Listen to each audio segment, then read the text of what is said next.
If it seems like tape trading and the video file were booming with no limits or concerns, then why was this woman photographed with a mislabeled tape? What secret message was this magazine cover sending?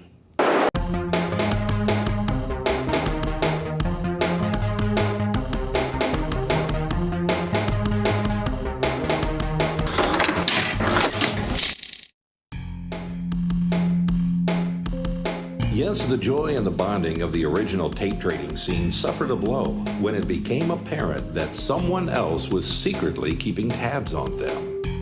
In 1 year, as I recall, I think I did 9 talk shows on home video. I remember one time I did a talk show and we were talking about the FBI and how you're not supposed to record movies that are, that you weren't supposed to have, and copyright violations and all this. And I'm on the air absolutely telling everybody, don't do stupid things, and kind of sending them down the right road, I thought, at least on this talk show in Flint. Now, early the next morning, and I was half asleep, the phone rings, and the guy says, this is the FBI, and we want to talk to you about home video and want to come out to see you. It came to our attention that the FBI and the motion picture industry were all monitoring our ads. The guys did come out to my house. I don't think I had anything really illegal in the house. I mean, I may have had something that was not totally kosher.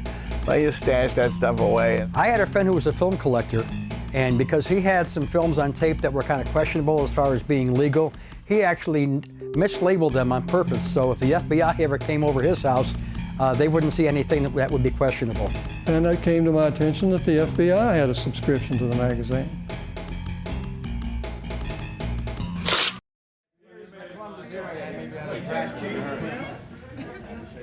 Glenn wouldn't come down. We asked Glenn to come down, but so we can't even get him at the other end of the room. Glenn is from Columbus, and he refuses to come on camera.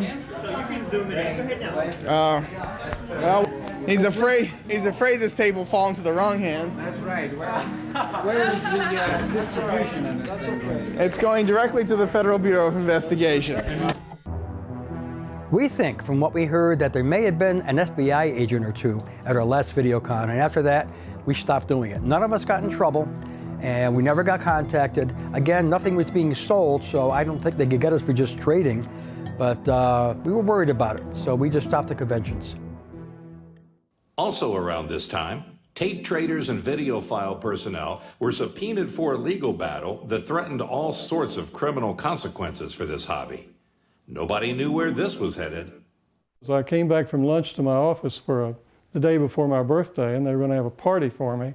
And there was one other guest there at the party that I didn't recognize, served me the subpoena.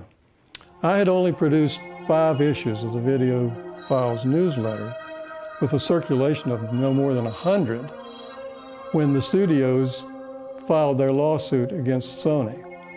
As small a figure as I was bigger than most anybody else around.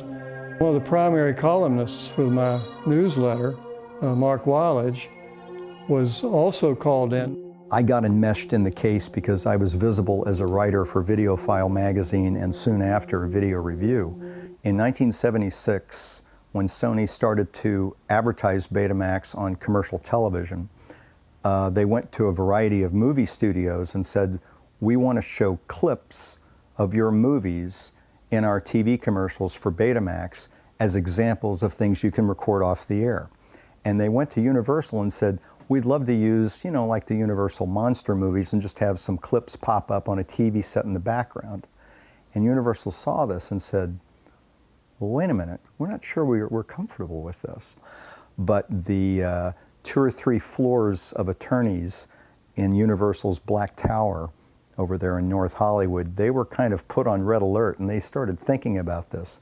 And I believe it was by the end of 1976 or the beginning of 1977, Universal joined with Disney and sued Sony over Betamax, claiming that this was a facilitator of copyright infringement. It gave ordinary consumers a loaded gun to commit an act of crime, in this case, recording movies off the air. Now, we always believed that it was illegal to copy television shows and to duplicate them and reduplicate them and to sell them. That was not in dispute. The question was, could you record these programs and invite a few friends over to your house to watch them? Well, they didn't like that either. I wound up testifying in federal court. Attorneys flew in here from Los Angeles, the big name attorneys for Sony and the studios. And gave 2 depositions, one for Sony and one for Universal. And they wanted to know who all of my subscribers were. They wanted a list of all the tapes that were in my collection. The Universal attorney in federal court actually characterized me as a beta maniac. And they said, well, do you have any Disney titles? Do you have any Universal titles? They had seized about 20 or 30 of my videotapes to use as evidence. Do you intend to record any Disney titles in the future? And I said, by the way, am I ever going to get those tapes back? So, well, how often do you have friends over to your house? And he said, well, actually, once we win this case against Sony, you're next. How many people do you have? I just told them I wasn't going to do that. But I'm not going to give you their names and I'm not going to give you the titles. And they said, well, we can get a court order to force you to release that information. We've got you and about another dozen people we're going to sue just as examples of regular American consumers who've used Betamax to steal our property. But I had the advantage of being a lawyer myself, and I said, well, you're welcome to try that. And I was dumbstruck because I thought up to that point I was just a witness to this weird historical happening.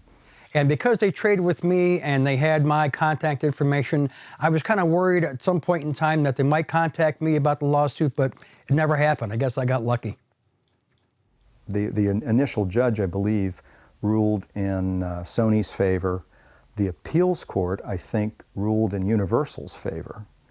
But then when it finally went all the way to the Supreme Court, I think it was either in 81 or 82, luckily for us, the Supreme Court, by a narrow decision, ruled that yes, it was perfectly legal to record a videotape off air.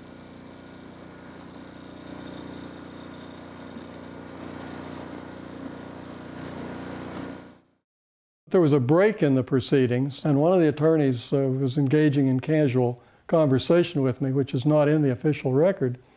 And he said, you know that movie, Earth versus the Flying Saucers? He says, is that the one where the flying saucer crashes into the Capitol building? And I said, yeah, that's it. And he said, boy, I wouldn't mind seeing that myself sometime. And I said, well, are you still going to be in town this evening?